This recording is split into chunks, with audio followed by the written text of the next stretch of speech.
¿Qué tal están? Espero que anden muy bien. Vamos a hacer ahora el segundo parcial de álgebra. Como vieron en la introducción, este es el segundo parcial que se tomó en el verano de 2018, este año, ¿sí?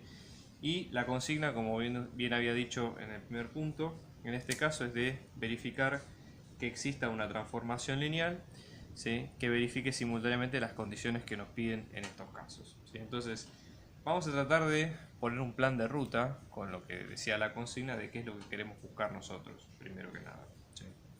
En estos ejercicios, sobre todo de álgebra, que tienen un grado de abstracción importante, siempre es clave que uno tenga un plan de más o menos cómo desarrollar el ejercicio para que no sea simplemente una receta. Entonces eso es lo que vamos a hacer. Fíjense, a nosotros nos dan el subespacio S, ¿sí? Por lo tanto acá, como clave, la idea sería como primer paso definir la dimensión de S, o sea, verificar qué dimensión tiene el subespacio en cuestión. Y la idea para hacer esto, ¿sí? Bueno, fíjense que S es un subespacio generado por tres vectores. Entonces, nosotros con una triangulación tipo Gauss-Jordan podemos darnos cuenta si los vectores, qué vectores son linealmente independientes y qué vectores son linealmente dependientes entre sí. ¿Okay? Con eso obtenemos una base de S, más o menos. El segundo paso sería el siguiente. Nosotros fíjense que nuestra transformación tiene que ser, de alguna forma, la transformación, todo lo que sea el subconjunto S, al pasar por la transformación en cuestión, tiene que darnos, por la función en cuestión, tiene que darnos el subconjunto T. Entonces, como para asegurarnos ¿sí? que estamos haciendo las cosas bien, la idea sería tratar de verificar o de hallar si existe algún tipo de intersección entre estos dos, ¿sí? Y con esto nos vamos a dar un reaseguro de qué tipo de subespacio estamos buscando. Hecho esto, la idea justamente es tratar de buscar las condiciones que nos pide el problema. Vamos a repasarlas porque si bien está en el enunciado es importante tenerlas presentes. La primera condición es que la imagen del subconjunto S sea T, en este sentido, ¿sí? Después, la segunda condición es que la imagen en este caso, del vector 1, o mejor dicho, el vector 1 menos 1, 1, 2 tiene que pertenecer a la imagen de esta función, a esta transformación. Y después también tenemos que tener en cuenta el tercer concepto, que la dimensión del núcleo de esa transformación nos va a quedar 1. Entonces vamos a ir uniendo un poco los hilos para ver qué es lo que va pasando en cada caso. Tomen la primera condición, que nos dice que la dimensión del núcleo es igual a 1, ¿sí? Entonces nosotros tenemos que la dimensión del núcleo de una transformación más la dimensión de la imagen de la transformación, si la función va de un r a la n a un r a la m, ¿sí? Esto nos debería dar m, que es la dimensión de llegada de esa transformación. ¿Qué es lo que pasa acá? Entonces, en este caso, esto al ser 1, por definición, y después tenemos la dimensión de la imagen de f, ¿sí? Y esto que es una función de R4 a R4, lo que vamos a tener es que la dimensión de la imagen de f nos va a quedar 3. Ahora, ¿cómo definimos esa imagen? Nosotros, fíjense, también tenemos que definir el núcleo, ¿no? Pero para tener en cuenta lo siguiente. Nosotros tenemos que fijarnos cuántos vectores generadores tiene S. Supongamos que tiene 3, por ejemplo. Vamos a llamarles S1, S2 y S3, ¿sí? Y después tenemos la base de T, que está formada por los vectores T1 y T2. En este caso, pues, nos damos cuenta que son dos vectores porque tenemos una R4 con dos ecuaciones. A grosso modo es así. Entonces nosotros podemos definir alguna relación de este estilo, por ejemplo. F de S1 nos da T1, F de S2 nos da T2 y F de S3 tenemos que verificar si puede dar alguna combinación lineal de estas dos, por ejemplo, ¿sí? Luego podemos pensar F de el 1 menos 1, 1, 2 pertenece a la imagen, o sea que podemos darle algún valor de, perdón, estoy diciendo mal, F de algún vector, vamos a llamarle B2, puede ser vector de la imagen, 1 menos 1, 1, 2, y finalmente algún vector B3 que pertenezca al núcleo, o sea que esto sería 0, 0, 0, 0. O sea, eso sería en líneas generales lo que hay que hacer en este caso, así que vamos a ir verificándolo y ajustándonos a este plan. Entonces, en primer lugar, vamos a verificar la dimensión de S. ¿Qué es lo que tenemos que hacer nosotros? Vamos a tratar de buscar los generadores de S y tratar de triangularlos para ver cuánto nos va dando, ¿sí? Entonces, por ejemplo, en este caso, S como subespacio nos había quedado como 2, 1, menos 1, 2, después teníamos el 1, 0, 1, 3 y después teníamos el 0, 2, menos 6, menos 8. Entonces, en este caso, para verificar si son linealmente independientes o no, lo que hacemos es los ponemos en fila, ¿sí?, a todos los vectores, y lo que vamos a hacer ahora es triangularlos. Es decir, nuestra idea, ¿cuál va a ser? Tratar de generar los ceros, ¿sí?, a partir de la diagonal y ver efectivamente cuánto es lo que nos va dando, ¿sí? Entonces, por ejemplo, en este caso, lo que vamos a hacer es, ¿sí?, de esta matriz la voy a ir recorriendo así, en sentido de izquierda a derecha, de abajo hacia arriba, así como para que ustedes lo vayan viendo. Vamos a hacer 2 fila 2 menos fila 1 para cancelar este 1 con el 2 en este caso. La fila superior no la tocamos, recuerden siempre que eso como regla general. Esto lo que nos va a dar es 0, menos 1, 3, 4. Y después acá este 0 ya quedó, así que lo podemos dejar tal cual, ¿sí? 0, menos 2, menos 6, menos 8. Y acá, para hacer el último paso, sigo acá abajo. En este caso lo que se puede hacer es multiplicar por 2 la fila 2 y sumarla a la fila 3. La fila 1 queda tal cual, recuerden, porque acá no hay ceros que hayamos hecho. Entonces en este caso vamos a hacer 2 fila 2 más fila 3. En este caso se van a cancelar el menos 1 con el 2. Entonces en este caso vamos a tener menos 1, 3, 4 y vamos a tener 0 con 0 es 0, menos 2 más 2 es 0, 6 más menos 6 es 0 y 8 más menos 8 es 0. Con lo cual, como se nos anula el último vector, la última fila, ¿qué es lo que nosotros concluimos en este caso? Nosotros concluimos que, fíjense, tenemos dos vectores que son linealmente independientes y por lo tanto S se puede definir con los primeros dos vectores, que son los que no se anularon. Si hubiéramos puesto los vectores en otro orden hubiera pasado lo mismo, se hubiera anulado otro más, pero no hay problema en este caso, ¿sí? Así que acá lo que vemos es que la dimensión de S nos va a quedar dos vectores linealmente independientes, así que no vamos a ver problema. Vamos a buscar ahora, la idea es, el segundo paso, como decía, buscar T intersección con S. Vamos a hacer lo siguiente, vamos a buscar los vectores generadores de T en base a las ecuaciones que nosotros ya tenemos y después buscar la intersección de ambos puntos. Bien, entonces dado que tenemos estas ecuaciones, lo que vamos a hacer simple y llanamente es despejar las variables libres que nos vayan quedando. Por ejemplo, supongamos que tomamos la segunda ecuación, como es la más sencilla para empezar.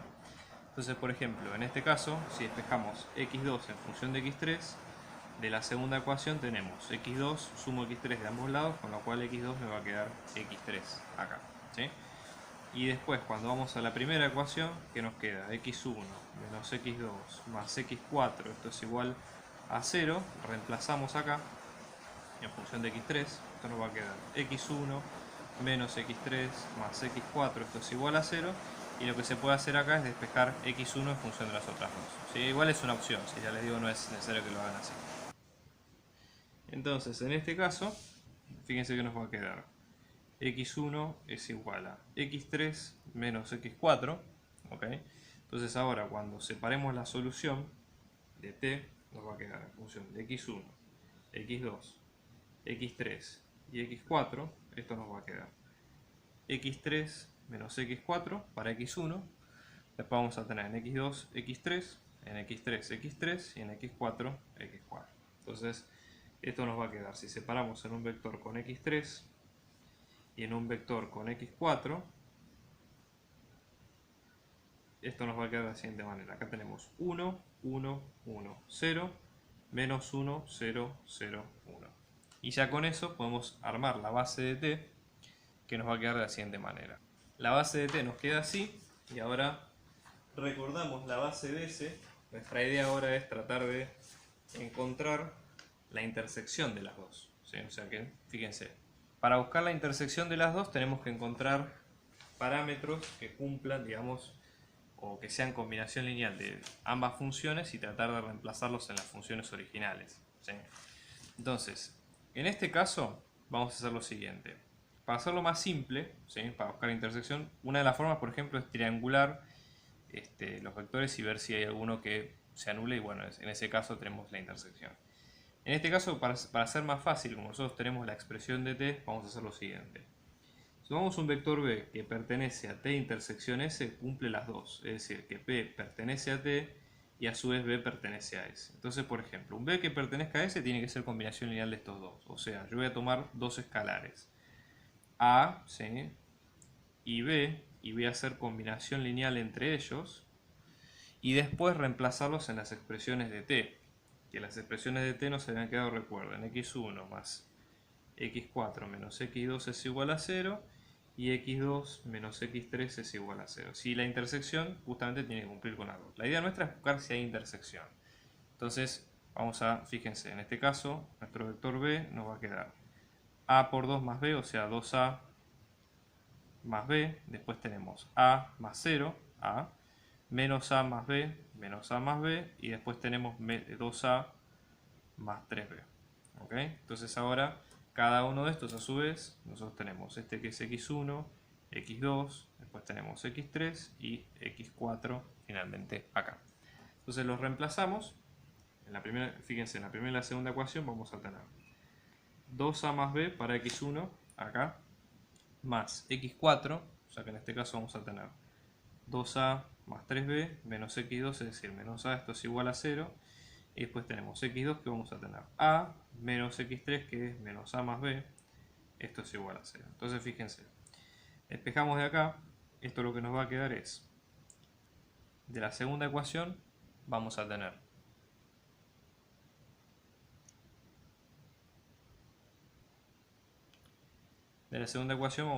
fíjense, a más a menos b, esto es igual a 0, con lo cual vamos a tener que b es igual a 2a, ¿sí?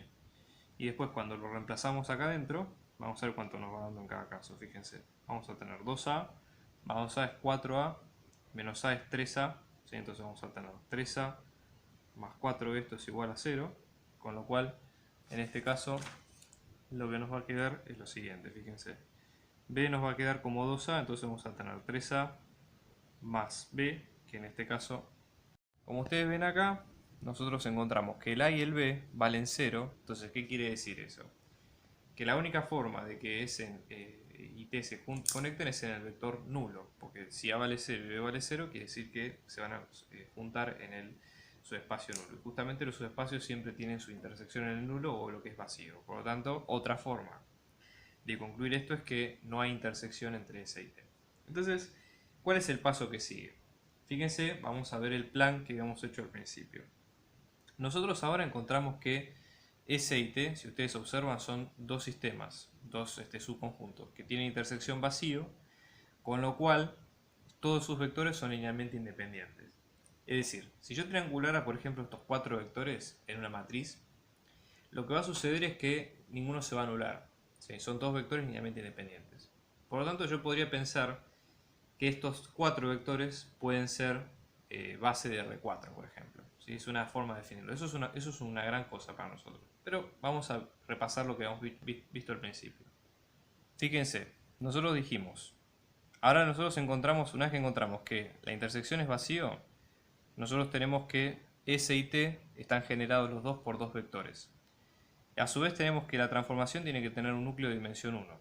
Por lo tanto, su imagen tiene que ser de dimensión 3. Entonces, una forma de poder hallar lo que queremos buscar es la siguiente. Es decir, bueno, tenemos S generado por S1, S2.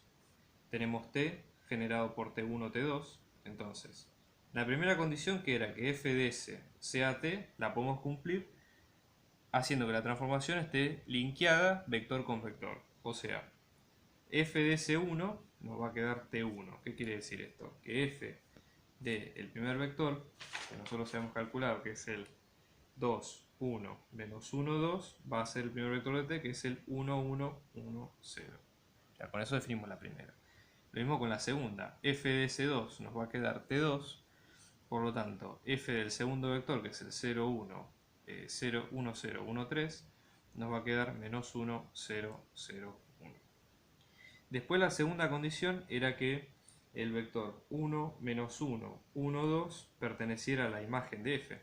Con lo cual, ¿qué vector podemos hacer que sea la imagen va a ser justamente esta, ¿no? El 1, menos 1, 1, 2. Ahora, ¿qué vector puede ser base? Bueno, como acá no lo aclara, pero nosotros bien lo vimos de esta manera, podemos elegir cualquier vector que nosotros querramos, ¿sí? Para que se cumpla esta condición. O sea, eso es algo libre para nosotros.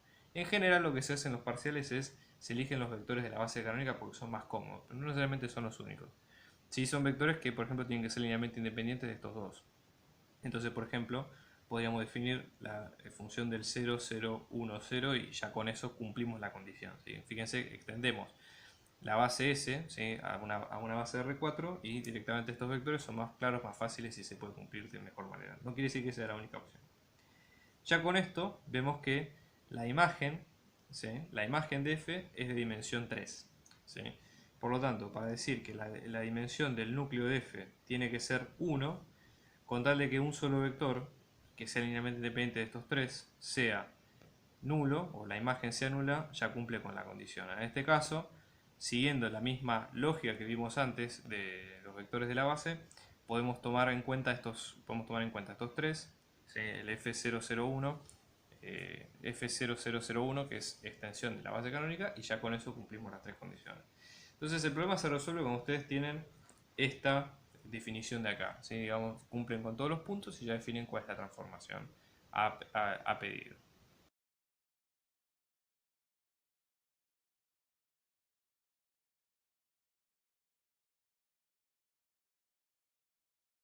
El segundo problema, como ustedes vieron recién, la consigna puede ser un poco compleja, ¿sí?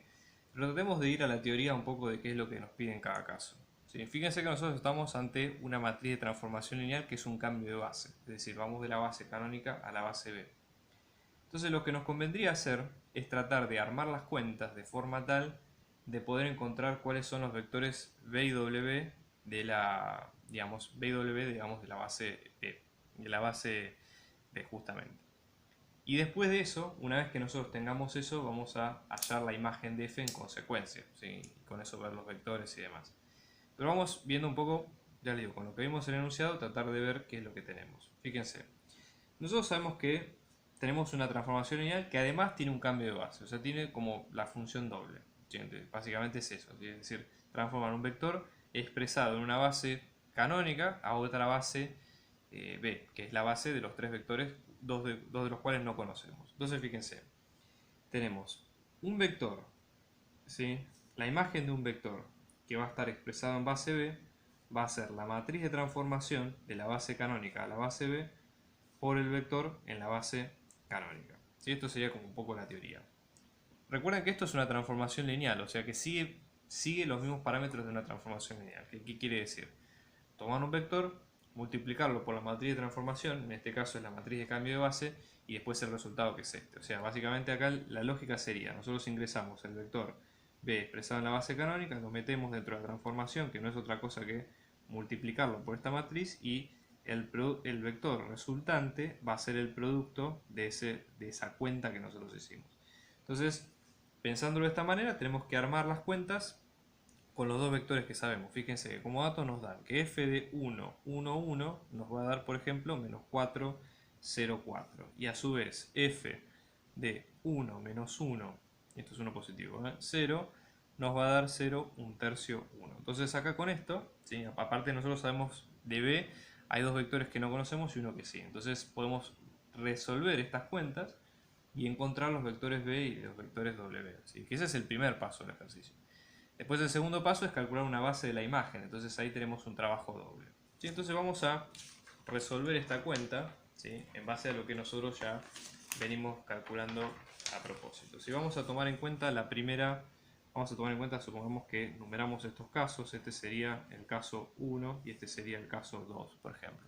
Entonces para el caso 1 nosotros tenemos, ¿sí?, f de b en base b, nos va a quedar la matriz de transformación, que es el 1, 0, menos 1, 0, 0, 2, y después tenemos 3, 2, 1, ¿sí? Todo esto multiplicado por este vector, ¿sí?, que es en este caso tenemos el 1, 1, 1, ¿sí?, que en este caso nos va a dar 0, 2, 6, ¿ok? Acá nosotros pusimos el resultado, fíjense que haciendo la transformación, la multiplicación, nos queda 1 por 1, 1 más 0 menos 1, 0, después acá tenemos el 2 y después tenemos el 6. Con lo cual, ¿qué es lo que obtuvimos acá? Es el vector f, ¿sí?, en b, en la transformación b, que nos da 0, 2, 6. ¿Qué quiere decir? Para ponerlo en castellano. Estas, como es un vector en otra base, ¿sí?, nosotros tenemos que nuestra base b es el vector b que no conocemos, el vector a, supongamos, que es el que conocemos, y el vector w. O sea, son los coeficientes a los cuales tenemos que multiplicar estos tres vectores, hacer combinación lineal, para que nos den el vector del principio, que es el 1, 1, 1. Entonces vamos a armar esa cuenta al principio. Entonces, el 1, 1, 1 se obtiene, ¿sí? El 1, 1 que está expresado en base canónica, se obtiene haciendo combinación lineal de estos tres. ¿Ok? Entonces, fíjense, en este caso, haciendo esa combinación lineal, ¿cómo nos va a quedar cada caso? O sea, esto sería la imagen del 1, 1, 1. En este caso la imagen del 1, 1 es menos 4, 0, 4. Entonces esto va a ser haciendo combinación lineal con esto que estamos acá, ¿no? 0 por el vector b, más 2 por el vector a, más 6 por el vector w. Entonces el vector, fíjense, el vector a de la base b nosotros lo conocemos, es el 1, 2, menos 1, que yo lo escribí así para hacerlo más fácil. Como el w no lo conocemos, ponemos las componentes en incógnita, ¿sí? Pues la idea es armar las ecuaciones. Entonces tenemos menos 4, 0, 4, esto es igual a 0 por el vector b, esto se va. Tenemos 2 por 1, 2, menos 1, y después tenemos 6 por w1, w2, w3. ¿Sí? Entonces fíjense, cuando hacemos las cuentas, esto nos va a quedar menos 4, 0, 4, esto es igual a 2 más 6 W1 para la primera componente, 2 por 2, 4, más 6 W2 para la segunda componente, y menos 2 más 6 W3 para la tercera componente. Entonces lo que vamos a hacer ahora es igualar componente a componente y despejar las que nos falten. Fíjense que haciendo las igualaciones, tenemos menos 4 es igual a 2 más 6 W1, 0 es igual a 4 más 6 W2, y 4 es igual a menos 2 más 6 W3. Despejando de acá, lo que vamos a obtener es que W1 nos va a quedar menos 1, W2 nos va a quedar menos 2 tercios, ¿sí? Y W3 nos va a quedar 1. Por lo tanto, lo que despejamos acá es el vector W de la base, o sea, va a ser menos 1, menos 2 tercios y 1 con sus componentes. Entonces ahora la idea es, nosotros despejamos el vector W, pero nos falta el vector B. Entonces vamos a repetir el cálculo, pero ahora con la otra cuenta que nosotros vimos, ¿sí?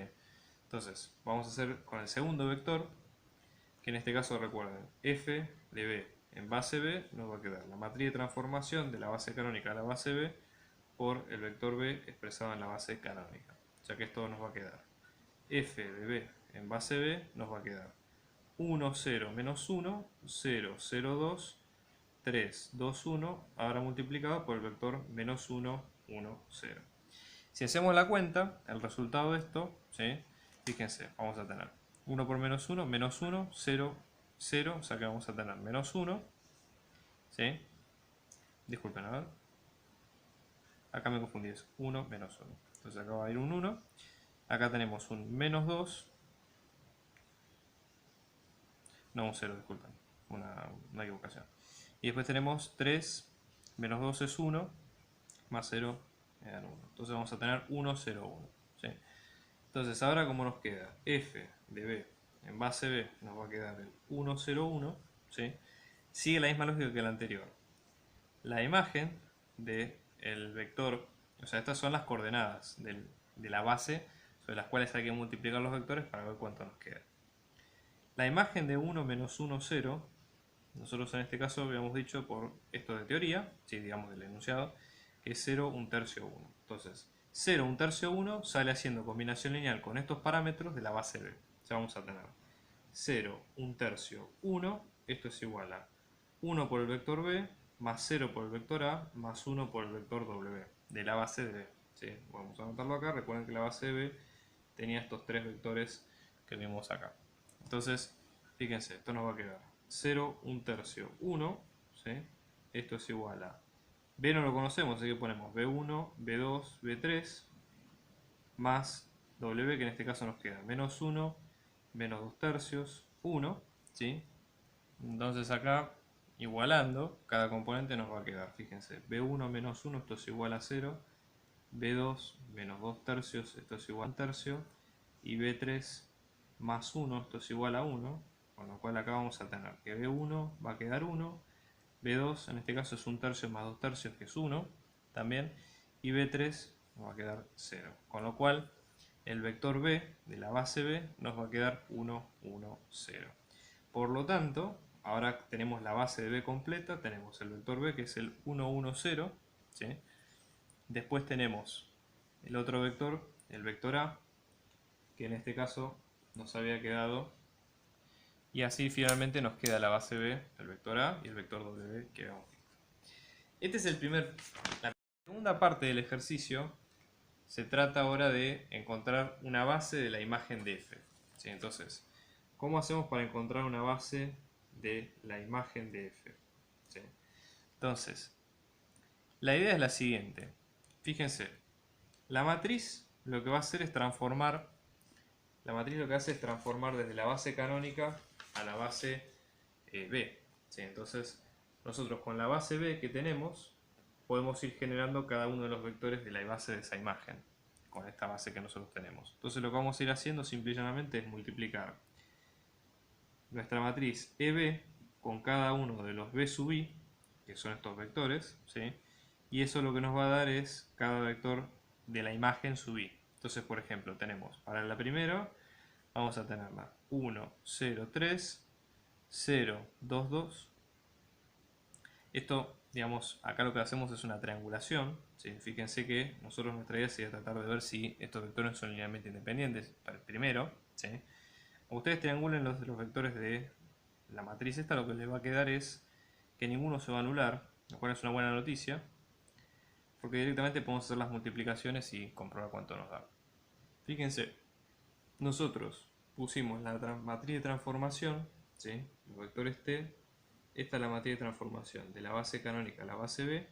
Estos que son los tres vectores de la base B puestos en fila, ¿sí? Y lo que vamos a tener a continuación son los vectores de la imagen puestos en fila, ¿sí? Es decir, se pueden hacer de estas dos maneras. Esto sería transformada 1, transformada 2, transformada 3.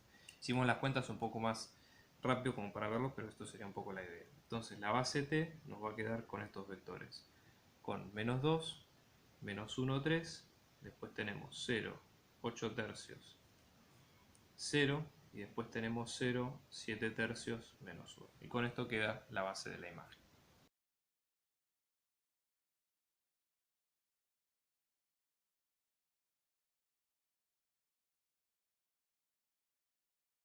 En este caso, en el caso del polinomio, lo que nos pide el ejercicio justamente es tratar de hallar un polinomio que sea raíz múltiple, ¿sí? Vamos a poner el desarrollo que tenemos hecho hasta ahora del tema. Entonces, fíjense, lo que nos pedía el enunciado era hallar un polinomio que tenga una raíz múltiple y todas sean soluciones de el z conjugado, menos z conjugado es igual a menos 9i por z, todo esto al cubo. Y que sean raíces de p. Entonces, tenemos que entender primero qué es lo que nos pide el problema. Todo polinomio, ¿sí? Si ustedes se fijan con respecto a las raíces, tiene la siguiente lógica. Vamos a tener, si tenemos i raíces, por ejemplo, i1, i2 hasta i sub n, en general ese polinomio va a ser, si lo factorizamos, si lo llevamos a la forma de multiplicación, va a ser x menos cada una de esas raíces multiplicadas en productoria. ¿Sí? Entonces, ¿cuál sería el plan general de este problema? Bueno, la primera cuestión que tenemos que hacer es tratar de encontrar las soluciones de esta ecuación. Y eso lo que nos va a llevar es a un determinado número de soluciones, ya sean reales, ya sean complejas, que nos van a dar una pauta básicamente de cómo está de qué es lo que queremos encontrar. Ahora, cuando nos dicen que sea una raíz múltiple exactamente, es probable que tengamos que tener en cuenta algo de teoría. Nosotros podemos llegar a encontrar raíces complejas y raíces reales, ¿sí? Ahora, si una raíz compleja es múltiple, su conjugada, ¿sí? Que justamente si hay una raíz compleja, su conjugada también tiene que estar, porque es lo que dice el teorema, digamos, de raíces para números complejos. Entonces eso lo que hace es que nos impide a nosotros que la raíz múltiple sea la raíz compleja en el caso que las hubiera. Entonces, a lo que nos va a forzar eso un poco es a tratar de encontrar raíces, o que las raíces múltiples sean las reales si las hubiera. Entonces vamos a ir paso por paso. Esta parte la tenemos resuelta, pero para que ustedes vean cuáles son los pasos a seguir, ¿sí? Básicamente para que se den una idea. Fíjense, nosotros tenemos que hallar las soluciones de esta ecuación, ¿sí? Entonces, observen ustedes. Menos z conjugado es igual a menos 9 por i z al cubo, ¿no? Una de las cosas que podemos hacer acá hay varias técnicas, ¿sí? Así que no tomen esto al pie de la letra, tómenlo como una de las formas, ¿no? I al cubo lo podríamos sacar dentro de este paréntesis y juntarlo con el i que está por fuera, ¿sí? Esto lo que nos da i por i al cubo nos va a dar y a la cuarta, ¿sí? Que y a la cuarta es y al cuadrado. Por definición, y al cuadrado es menos 1, al cuadrado nos va a dar 1. Con lo cual la ecuación se va a simplificar un poco más porque nos va a quedar menos z conjugado es igual a menos 9 por z al cubo. Para sacar el menos, lo que hacemos es multiplicamos a ambos lados de la igualdad por menos 1, para tener una ecuación un poco más simple, ¿no? Y llegamos a esto, a que z conjugado nos va a dar 9 por z al cubo. Ahora, ¿cómo hacemos nosotros para despejar esto que tenemos acá? Fíjense, z conjugado, ¿sí? Una de las propiedades, esto es de teoría, ¿sí? de los números conjugados complejos, es que si multiplicamos un número por su conjugado nos va a dar el módulo de z al cuadrado, ¿sí? O sea, ustedes recordarán, z conjugado nos va a dar a menos bi, z nos va a dar a más bi, por lo tanto si hacemos z por z conjugado, esto es como si fuera una diferencia de cuadrados. O sea, nos va a quedar a cuadrado menos bi todo al cuadrado. Pero como i cuadrado es menos 1, nos va a quedar a cuadrado más b cuadrado. Y a cuadrado más b cuadrado, ustedes recordarán, es el módulo de z al cuadrado. Entonces podemos aprovechar esa propiedad y multiplicar ambos lados de la igualdad por ese z que queremos, que lo incluimos, digamos, de alguna manera para que acá lo que nos vaya quedando es z o módulo de z al cuadrado, ¿sí? Entonces, ahora en la ecuación pasamos a tener módulo de z al cuadrado es igual a 9 por z a la cuarta. Entonces, fíjense, tenemos que interpretar un poco más lo que quiere decir en este caso la ecuación. Módulo de z al cuadrado, por definición, es un número que viene de los complejos, pero es un número que tiene parte real exclusivamente, no tiene parte imaginaria. Entonces, nosotros estamos igualando un número complejo, que estamos diciendo que el número complejo a la cuarta tiene solo parte real, ¿sí? Entonces, en este caso, como trabajamos con potencias, de las dos formas, la binómica o la polar, siempre que nosotros tengamos potencias, la forma más conveniente es la polar, porque es la con la que se pueden trabajar mejor los argumentos y demás. Entonces, vamos a expresar nuestro número en forma polar.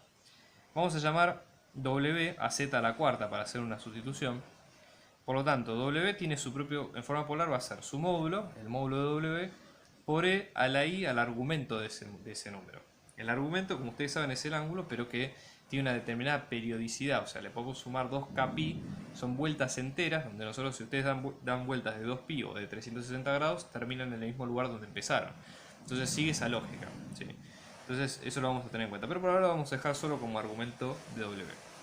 Entonces llegamos a esta ecuación, la vamos a dar vuelta. 9 por z a la cuarta es igual a módulo de z al cuadrado. Y vamos a llegar a que 9 por, expresamos z a la cuarta en función de, en forma polar, que nos va a quedar 9 por módulo de w por e a la i de alfa, que es el argumento de w, ¿sí? Menos z al cuadrado es igual a 0. Lo cual de otra manera nos va a quedar como alfa, recuerden que es el argumento de w. En vez de poner argumento de w ponemos el argumento de z, pero el alfa lo mantenemos igual. Entonces acá la ventaja de esta ecuación es que podemos sacar factor común, porque fíjense que z como módulo aparece en los dos términos, ¿no? Entonces en este caso sacamos factor común z cuadrado, esto nos queda 9 por z al cuadrado por e a la i del argumento menos 1 es igual a 0. Como esto es una multiplicación que da 0, eso nos da dos posibilidades. O bien que el módulo de z al cuadrado sea 0, con lo cual lo que obtenemos es que el módulo de z es 0, y todo número que tenga módulo 0 no es otra cosa que el vector nulo, ¿sí? El 0 más 0i. Eso por un lado, es una de las posibles raíces. Y después tenemos la otra que nos va a dar z, que en este caso es todo este término igual a 0. Entonces 9 por z al cuadrado módulo por e a la i de alfa menos 1 es igual a 0. Entonces acá lo que deberíamos hacer es igualar ambas partes, fíjense. Sumamos 1 a ambos lados, ¿sí? Y al 1 también nos conviene expresarlo en forma polar. Por ejemplo, 1 nos va a quedar como módulo de 1 y el ángulo de 1 es 0. Entonces nos va a quedar e a la i de 0pi, ¿sí? O de 0, bueno, lo que ustedes quieran. Entonces llegamos a esta igualdad. 9 por módulo de z al cuadrado por e a la i de alfa es igual a módulo de 1 por e a la i de 0. Entonces acá la idea es simple y llanamente decir, bueno, ¿qué es lo que nosotros tenemos? Igualamos módulo con módulo y argumento con argumento, ¿sí? Alfa es el argumento de w, el argumento original que nosotros teníamos. Como b es el argumento de z y a su vez z a la cuarta es w, nosotros ¿qué estamos haciendo? Calculando la raíz de un número complejo. Entonces la raíz de un número complejo siempre va a tener que nosotros tenemos las vueltas enteras, esta cuenta de vueltas enteras que nosotros decíamos. Entonces fíjense, vamos a tener beta, que es el argumento de z, vamos a tener beta es el argumento W más 2kpi, o sea, con la periodicidad, pero dividido 4. ¿Por qué dividido 4? Porque sale del teorema de Moivre y demás de ser la raíz cuarta. Entonces vamos a hacer las dos ecuaciones. Por un lado vamos a igualar el módulo, ¿sí? Entonces, para igualar el módulo lo que tenemos es lo siguiente, fíjense. Nosotros vamos a tener módulo, igualamos esta parte con esta que es la parte del módulo. 9 por módulo de z al cuadrado es igual a 1, con lo cual si despejamos z al cuadrado es un noveno y módulo de z es un tercio. No ponemos menos un tercio pues estamos hablando de números reales. De números positivos, perdón, ahí fue un lapsus. Y después, con el tema de los argumentos, ¿sí? Del argumento de W que es igual a 0, en este caso estamos diciendo 0 más 2kpi sobre 4, ¿sí? Este es el argumento de, w, de z, ¿sí? Este 0 viene de acá, de este argumento que nosotros dijimos, por lo tanto, el argumento de z va a ser un medio de k por pi. ¿Cuál es el caso? Estamos calculando una raíz cuarta, k nos va a quedar como perteneciente a 0, 1, 2, 3, o sea, puede ser cualquiera de esos valores que nosotros tenemos ahí. Entonces vamos a armar, ¿sí? Básicamente cuál va a ser nuestra tablita para ver cuáles son los números que en definitiva entran en la ecuación. Entonces observen ustedes lo siguiente, esto va a quedar de la siguiente manera. Nosotros tenemos varios números que tienen el módulo de z que era 0, ¿sí? Con lo cual el número, acá tenemos z, el módulo de z, k, el argumento de z y el número finalmente que nos va quedando. Entonces fíjense, tenemos módulo de z 0 para el primer número, con lo cual tenemos el número 0 complejos. Después tenemos los 4 números que tienen módulo de un tercio y después tenemos que ir variando cuánto nos quedan según los k. Entonces, por ejemplo, un tercio, k vale 0, el argumento vale 0, con lo cual el número es un tercio por, esto sería un tercio por e a la i por 0, que esto es un tercio simple a secas, ¿sí? Digamos, lisillanamente. Después tenemos un tercio con k1, el ángulo es pi sobre 2, entonces tenemos un tercio por e a la i de pi sobre 2 en este caso es i, o sea que esto nos queda un tercio de i. Pasa lo mismo con el otro, un tercio con k igual a 2, el ángulo vale pi, con lo cual en este caso tenemos menos un tercio, y después tenemos un tercio con k igual a 3 y 3 medios de pi vale menos un tercio de pi. Entonces, ¿cómo nos va a quedar la expresión del polinomio finalmente en este caso? Esto para que ustedes lo vayan viendo, ¿sí? Nosotros lo que vamos a hacer es, con todas las raíces que nos quedó, el polinomio finalmente nos va a quedar de esta manera. Tenemos 1, 2, 3, 4, 5 raíces que sacamos de la ecuación. Entonces, x menos 0, que es la primera, x menos un tercio, x menos un tercio de y, x menos menos un tercio, x menos menos un tercio de y. Entonces, haciendo la cuenta, ¿sí? Fíjense, reemplazando los menos por más y dónde va, tenemos una parte con complejos y otra parte con reales. En la parte con reales no hay mucho que hacer, digamos, porque está puesto de esta manera, ¿sí?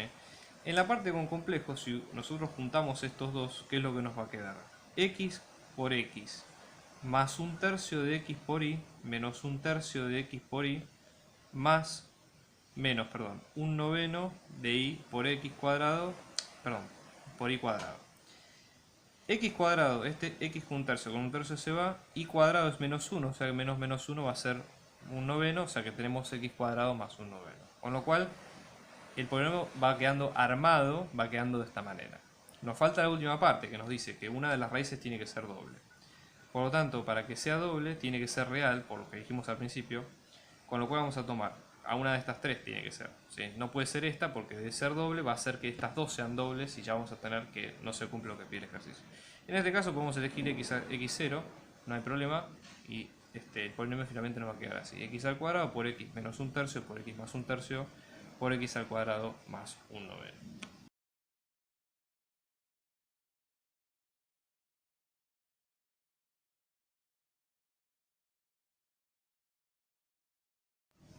En el punto 4, acá ya nos metemos en el terreno de los autovalores y autovectores. Entonces, ¿cuál es un poco la idea que tenemos que tener en cuenta? ¿Qué plan de ruta necesitamos nosotros en este caso? ¿Sí? Fíjense, una vez que nosotros lo primero que tenemos que hacer como punto principal es hallar los números a y b, ¿sí? Que nos van a pedir en este caso que cumplan la primera condición. ¿Cuál es esa condición? Que este vector que es el 1 menos 2, 2, sea autovector, perdón, de la matriz A. Entonces, principio, ¿sí? Fíjense, para que sea autovector tiene que ser A multiplicada por ese vector, nos va a dar un escalar lambda multiplicada por ese vector. O sea, esto es la definición básica de lo que nosotros queremos. Entonces, desarrollemos primero esta cuenta para ver qué es lo que nos da en el primer caso, ¿sí? Lo más probable es que nosotros encontrando A y encontrando B, y viendo más o menos cuál es la base, ¿sí?, vamos a definir finalmente cómo es la matriz A. ¿Sí? Porque ahora nosotros tenemos la matriz A, pero con incógnitas. Entonces, la idea es, después en el segundo punto, definir base de R3 formada por autovectores de esta matriz. Entonces, este es un ejercicio muy cuentoso, ¿sí? Es decir, hay muchas cuentas por hacer. Entonces la idea es un poco tratar de ir a los lineamientos principales, ¿sí?, para no perder tanto tiempo con esto. Entonces, vamos a plantear lo primero.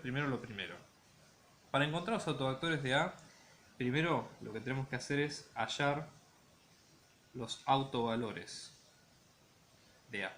Y eso lo hacemos resolviendo la primera ecuación, o sea, encontrando primero la matriz.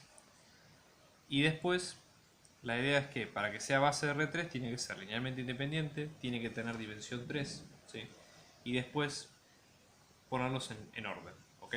Entonces, procedamos con el primer caso. Entonces, vamos a plantear la primera ecuación.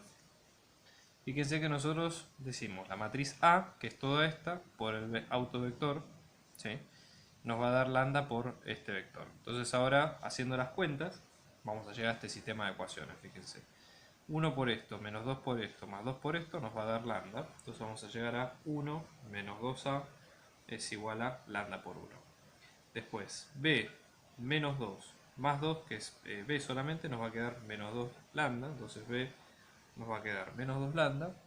Y después 0 menos 4 más 2 es igual a 2 lambda, o sea, menos 2 es igual a 2 lambda. De acá, fíjense, de la primera cuenta sacamos menos 2 es igual a 2 lambda, con lo cual lambda va a ser menos 1, en este caso. Después, B es menos 2 lambda, o sea, B va a ser menos 2 por menos 1, que es 2. Y después A, en este caso, vamos a tener que esto va a valer menos 1, restamos 1 menos 2, o sea que A va a valer 1. ¿Sí? Con esto ya encontramos estos dos que eran los más importantes. Obviamente encontramos uno de los autovalores, pero no son todos. Entonces la idea es plantear nuevamente qué es lo que queremos. O vamos a tratar de encontrar todos los autovalores posibles. Esta es la matriz A con los valores de A y B que encontramos. Y fíjense que en este caso nos va a quedar. Para encontrar los autovalores y autovectores tenemos que recurrir, perdón, acá me confundí, A por el vector B, esto nos va a quedar lambda por el vector B. Tenemos que recurrir un poco a la definición del polinomio característico. Esto es de teoría. Si nosotros restamos ambos lados de la ecuación, nos va a quedar A por el vector B menos lambda por el vector B. Esto es igual al vector nulo, ¿sí? Estamos hablando del vector nulo de forma cuadrada. Si acá nosotros sacamos B como factor común, esto nos va a quedar A menos. Y acá vamos a poner lambda, pero acompañado de la matriz identidad. El neutro de la multiplicación, en este caso es la matriz identidad, que nos va a quedar 0. Por lo tanto, ¿qué es lo que hay que plantear acá? Que el determinante de A menos lambda por la matriz identidad nos dé 0. Entonces, esta es la ecuación del polinomio característico, ¿sí? Entonces, A menos lambda por la matriz identidad quiere decir A, ¿sí?, que está copiada acá arriba, menos los lambda multiplicados por las partes que tenían unos, ¿ok? Que nos va a quedar de esta manera. Entonces ahora, haciendo la resta, ¿sí?, fíjense, determinante de A menos lambda por I nos va a quedar determinante de 1 menos lambda, 1, 0, 0, disculpen, acá un 2, 2, 1 menos lambda, 1, 0, 2, 1 menos lambda. Y ahora hay que calcular el determinante en base a lo que nosotros tengamos. Este determinante obviamente nos va a dar 0, ¿sí? Entonces, ¿qué podemos elegir nosotros para tomar el determinante que podemos calcular. Acá en este caso, si nosotros tomamos, generalmente lo que se hace es tomar la fila de más ceros o la columna de más ceros. O sea, podríamos tomar, por ejemplo, esta fila, ¿sí? Y después calcular cuánto nos va a dar en cada caso. O sea que en este caso nos puede quedar de esta manera, ¿sí? 1 menos lambda por esto, más menos 1 por lo que sigue, ¿sí? Y todo esto es igual a 0. Vamos a desarrollarlo para que el resultado que nosotros terminamos viendo, ¿sí? De cada una de las partes del ejercicio, y llegamos a que el polinomio característico tiene tiene básicamente esta forma, que es de grado 3. Nosotros como dato habíamos sacado al principio que una de las raíces era menos 1. Recuerden cuando quisimos despejar a y b. Entonces lo que se puede hacer acá es aplicar Ruffini, ¿sí? Con este polinomio para encontrar cuáles son, ¿sí? los números que faltan y ver cuánto nos va dando en cada uno de estos casos, ¿ok? Entonces, por ejemplo, en este caso tenemos esto, pues acá tenemos el menos 1, entonces hacemos la cuenta, entonces bajamos menos 1 por menos 1 es 1, 3 más 1 que es 4, 4 por menos 1, 4 por menos 1 que es menos 4, ¿sí? Menos 1, ¿sí? En este caso nos va a dar menos 3 y después un 3 nos va a quedar en 0. O sea que de acá que sacamos el polinomio que va a quedar de grado 2, menos x al cuadrado, menos lambda al cuadrado, más 4 lambda, menos 3 es igual a 0. Si aplicamos la resolvente, que es con más, menos b, etc., vamos a llegar a que lambda, uno de los lambda va a ser 1 y otro de los lambda va a ser 3. ¿Ok? Entonces eso es una de las maneras que nosotros lo podemos ir sacando. Entonces fíjense, tenemos los 3 lambdas, ¿sí? En este caso menos 1, 1 y 3. Y la idea ahora es encontrar cuáles son los autovectores de cada uno, como para que nosotros lo podamos ir resolviendo. Entonces, vamos a hacer lo siguiente. En primer lugar, nosotros vamos a tratar de encontrar cuáles son los autovectores generados por cada uno de los casos siguientes. Entonces, por ejemplo, vamos a hacer así. Para lambda 1, que sea menos 1. Vamos a mostrar el ejemplo con un número y después vamos a poner el resultado de los otros, porque la mecánica es muy similar. Entonces, en este caso,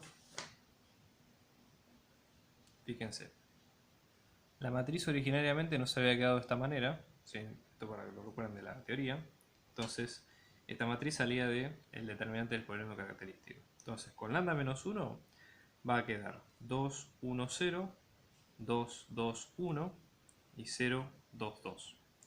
Si triangulamos acá, para buscar el vector, en ese sentido, ¿sí? Encontrar una base, triangulamos acá, vamos a llegar a lo siguiente. Vamos a hacer fila 2 menos fila 1 para poder triangular acá. Entonces nos va a quedar 2, 1, 0. ¿Sí? Vamos a tener 0, 1, 1 y 0, 2, 2. Claramente este se va a anular cuando hagamos la triangulación. Por lo tanto vamos a quedarnos con los vectores 2, 1, 0 y después el 0, 1, 1. ¿Sí? Simplemente. Entonces poniéndolos en forma de ecuación vamos a tener x2 en el primero, x2 más x3 es igual a 0, con lo cual tenemos que x2 nos queda menos x3, ¿sí?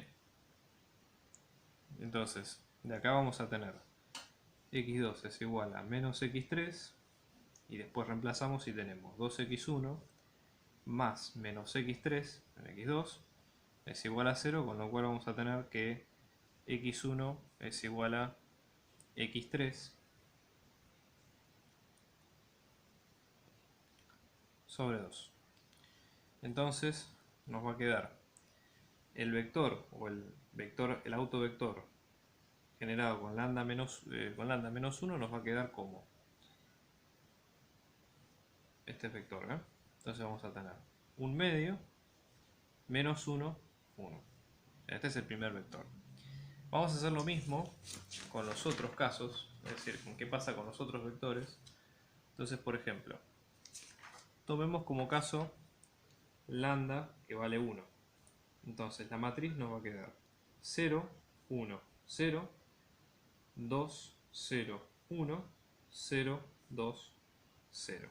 ¿Sí? Y de vuelta nuevamente, triangulemos para encontrar el vector. Acá lo que se puede hacer es ordenarlos distintos. Básicamente podemos tener 2, 0, 1, 0, 1, 0 y después 0, 2, 0. Claramente esta línea se va a cancelar cuando hagamos, por ejemplo, 2 fila 2 menos fila 3. O sea, vamos a quedarnos con 2, 0, 1, 0, 1, 0, 0, 0, 0 al hacer 2 fila 2 menos fila 3. Entonces acá tenemos que x2 nos va a quedar 0 como valor, y después tenemos la primera fila que nos queda 2x1 más x3 que es igual a 0, con lo cual x3 nos queda menos 2x1. ¿Sí? Y finalmente el vector generado por lambda 1, en este caso va a ser generado por en x1 que es 1, x0 que es 2 y menos x3 que es menos 2x1, con lo cual lo tenemos generado así. ¿Qué pasa con lambda igual a 3? Fíjense, en este caso nos va a quedar menos 2, 1, 0, 2, menos 2, 1, 0, 2, menos 2. Repetimos el procedimiento. En este caso podemos hacer fila 2, fila 1 más fila 2 en fila 2. La primera la dejamos tal cual. Acá vamos a tener 0, menos 1, 1, 0, 2, menos 2. Y después, en este caso, observen ustedes que si hacemos 2 por fila 2 menos fila 3, esto nos va a quedar 0. En este caso vamos a tener 0, 0 también. Con lo cual, lo que nos va a quedar es, fíjense, menos x2 se va a hacer 0. Acá disculpen, me confundí, esto es un 1. Entonces vamos a tener menos x2 más x3, esto se va a hacer 0. Con lo cual vamos a tener que x3 va a ser igual a x2. Y luego tenemos menos 2x1 más x2 es igual a 0. Con lo cual x1 se va a hacer menos x2 sobre... va a ser x2 sobre 2. Entonces el vector generado por lambda 3, lambda igual a 3, nos va a quedar como un medio para x1, 1 para x2 y 1 para x3. ¿Okay? Entonces ahí ya tenemos todo. Y fíjense cómo nos va a quedar la base. La base nos queda los tres vectores que nosotros elegimos. Fíjense, nos va a quedar un medio 1, 1, que es el primer vector que tenemos nosotros acá. Y después tenemos el 1, 0, 2 y el 1, 0, menos 2, perdón, y el 1 medio menos 1, 1. Bueno, eso es todo, chicos, espero que les haya gustado. Éxitos a los que vayan a rendir y por favor suscríbanse a mi canal para ver más trabajos como este. Vamos a seguir con los parciales en breve. Un abrazo grande.